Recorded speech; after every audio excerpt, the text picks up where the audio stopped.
Eto guys, pag-usapan natin. Kasi talagang niliteral guys. Literal talaga na hinubad. Hinubaran po ni Senator Amy Marcos ang kanyang sarili. Tinanggal niya guys ang kanyang maskara at ngayon, makikita nyo sa video na ipapanood ko sa inyo na itong si Amy Marcos ang tumimbre kila Kibuloy, kung kaya't nakapag-ready po ang kampo ni Kibs, ang Kingdom of Jesus Christ kulto. Di umano.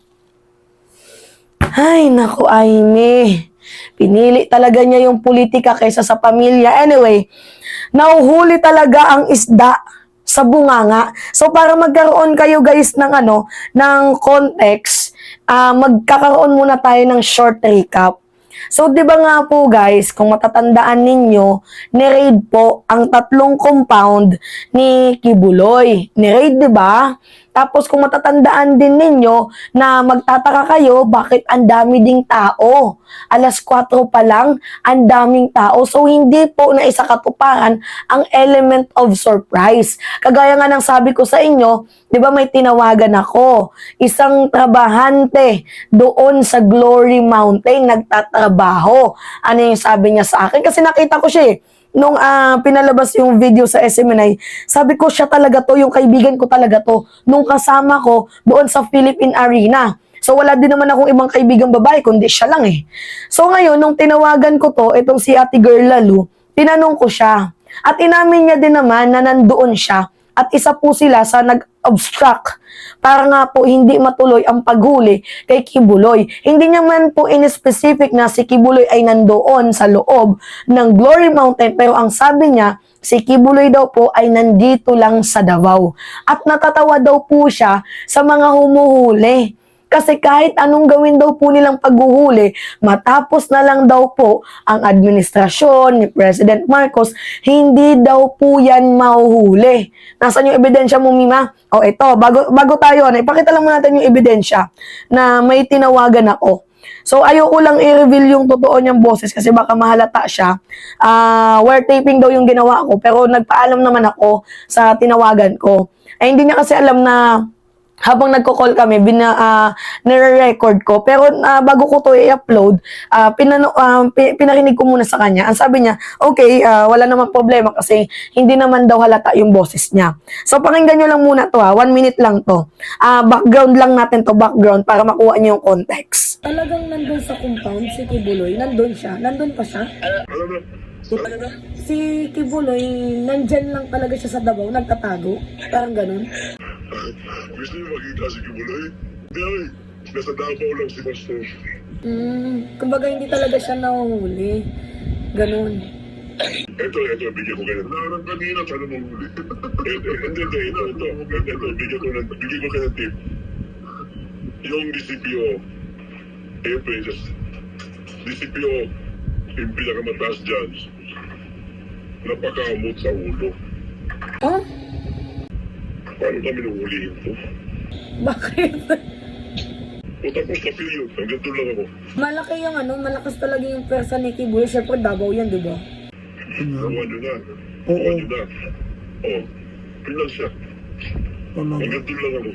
Ibig mong sabihin, may katotohanan nga na may kapit. Si Kibuloy doon, malakas. Parang ganun. Pwede.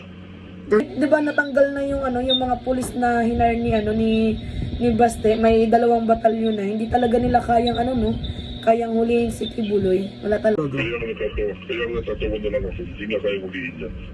Wala yan. Matapos na lang ang termino, hindi pa rin yan. Di ba? See? So, nasabi niya yun kasi feeling niya din. Actually, feeling ko alam niya na din to na meron talagang kapit itong si Kibuloy at halata naman sa kanya mga sinasabi na matapos na lang ang termino. Guys, take note niya, matapos na lang ang termino ni PBBM, hindi pa din mahuli yan. So, meaning, may big fish sa likod ni Kibuloy. Kung kaya't nga, di ba, after kong kinontent yan, may nag-call sa akin, inside sources to ba, na ang sabi niya sa akin, may tumimbre daw doon sa PNP SAF. Kung kaya't nag-vlog nga ako, 'di ba? Galit na galit ako sa PNP at saka tinatanong ko, ano yung ginagawa ng intelligence community? May hudas diyan, bakit hindi niyo hulihin? So ngayon nga po guys, nung kinontak ako ng internal sources natin, talagang ano to, malapit to sa banga eh. Sabi niya, may hudas sa PNP. Bale may tumimbre daw po, 'di ba, sa 2 batalyon, may iilang hudas diyan na tumimbre dito kay Kibuloy. Ngayon nung napanood ko guys ang video ni Amy Marcos, sabi ko, actually confirmed. Confirmed na guys, na itong si Amy ay big fish. Feeling ko, siya po yung big fish dito. Or else, pinapadaan niya sa ibang tao, pero siya po yung may kagagawan nito. Kung kaya't nakapaghanda itong kampo nila kay Buloy, kaya hindi nga na isa katuparan, di ba? Yung element of surprise, kasi ang nasurpresa, yung PNP SAF na pagpunta nila nung alas 4, ang daming tao. 'Di ba? Hindi natupad yung element of surprise. Kasi sila yung nasurpresa mismo na nung nagkakandak sila ng attempt para arestuin itong si Kibuloy nung ni-raid, ang nangyari sila ang nagulat. Kasi, bakit ang daming tao? Di ba lahat naman tayo nagtaka, bakit ang daming tao? Kung wala doon si Kibuloy, imposible naman na magkakaroon ng tao dyan. Di ba? Napansin nyo? So ngayon nga po guys, nagsalita itong si Amy Marcos at ito yung nakakapagtaka. Siya na mismo ang umamin na nung time na nagkaroon ng paghuli doon kay Kibuloy, ng attempt na paghuli, nandoon mismo si Amy Marcos. Nandoon siya. Nandoon guys, siya na mismo ang nagsabi. Kaya nga sinabi ko sa inyo, nahuhuli ang isda sa bunganga. Ano, ikaw ba yung mismong nagsabi kay Kibuloy na huhulihin? Kasi imposible naman guys na, syempre kapatid yan ng presidente. Di ba, baka malay mo na open ni PBBM, ito namang si Amy, nagpapabida, bida-bida, sumisip-sip, ayun. Yun na. Ngayon, ito yung video. Panood ko muna sa inyo. Syempre, dapat may reference tayo, no? Hindi tayo pwedeng naknak lang ng naknak, walang ebidensya. Ito, pakinggan nyo, ha? Ko, dumaan ako sa Davao, eksakto nung araw na yon. Andun ako sa Davao at ako'y nasinda kasi ang dami-daming SWAT, CIDG sa airport, isang katerba, yung mga SAF batalyon. Nakita ko yung 2, 3 ba na PNP helicopter, may kasama pang drone, may mga sniper pa sa tuktok ng mga building. Ako'y natakot. Talaga naman, kakabahan ka ng todo at yung Davao City naging pawang war zone. Bakit naman nagkaganon? Kinailangan ba talaga yun?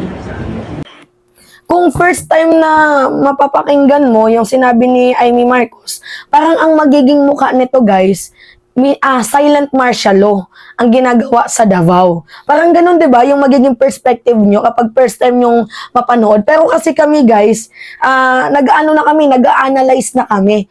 Doon pa lang sa punto nung sinabi niya na nandoon siya sa Davao, ano yung ibig sabihin nun? Alas 4, nandoon ka sa Davao, ano ibig sabihin nun?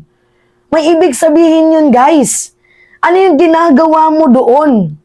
Ano yung role mo doon? Role mo doon. 'Di ba? 'Di ba nakakapagtaka, guys? Ulitin natin, ha? Ulitin natin. Dumaan ako sa Davao, eksakto nung araw na yon.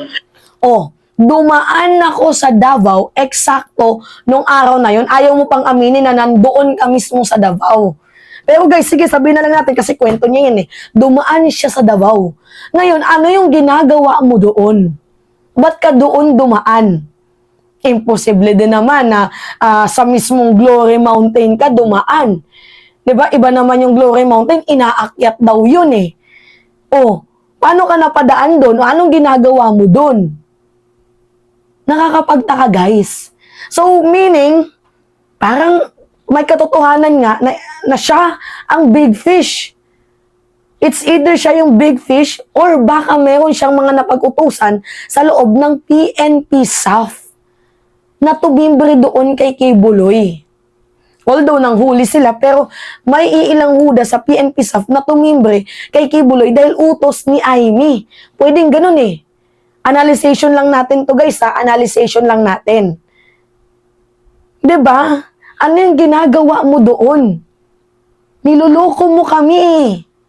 Tinatarantado mo kami. Okay lang sana na mag-react ka na, bakit ang daming mga naka-full battle gear doon sa ng mga PNP SAF? Eh, paano hindi mag-full battle, yung mga damit nila, paano hindi magiging kompleto yan? Eh, hindi natin alam kung ano yung atake ng mga panatiko ni Kibuloy. Tingnan mo, kung hindi nakadamit ng full battle gear yung PNP SAF dyan, eh di may namatay dyan. Kasi may dalang itak, may pamukpok. 'Di ba? May mga sundang, kahoy, bakal. Kung hindi ka ba naman nag-iisip? Kasi guys, yung gusto niyang i-insist dito, sina-silent martial law ang Davao. Pero nadulas siya eh. Alas 4, nandoon siya, dumaan siya doon. O anong gagawin mo doon? Anong ginagawa mo doon? Sino yung dinaanan mo? Alas 4, really? Amy? Ginagawa mo kaming bobo eh. Ginagawa mo kaming tanga. Alam nyo guys, kahit basher ako ni Sara, buti pa nga itong si Sara Duterte, pinipili niya yung pamilya niya eh. Eh ito, traidor na nga sa bayan, traidor pa sa pamilya. My goodness, nakakaloka talaga eh, no? Pangit ka na nga, haba pa ng baba mo, bobo ka pa. Naku guys, kaya minsan mahirap magtiwala sa mga mahaba ang baba eh. Lalo na pagkatulad ni Amy Marcos, hirap pagkatiwalaan. Alam mo, Amy, ikaw din yung nagpapabagsak sa kapatid mo. Kasi ganito yung insist ng taong bayan eh.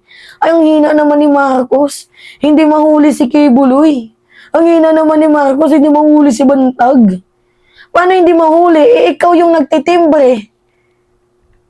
Diba? Gets nyo ko guys? Paano mahuli yung mga taong hinahanap? Eh, ikaw yung nagtitimbre. Pinapabagsak mo yung kapatid mo. Sana ikaw na lang yung tumakbong presidente. Dami mo pang kuda, dami mo pang satsat, nakakahiya ka. Grabe guys, oh. Kita niyo yun? Bubong eh. Anyway, yun guys. It's me again, si Mima Alicia nyo, at nagbabalik ulit para sa ating panibagong video. Nakita ko na naman tong picture ko guys. nung gumraduate. Sino ba yung naglagay dito sa table ko? Ang ganda pala no guys, may iba lang tayo. Ang ganda pala kapag sa table mo, nandyan yung picture mo. Parang namomotivate ka. Anyway, yun guys. It's me again, si Mima Alicia nyo, at nagbabalik ulit para sa ating panibagong video.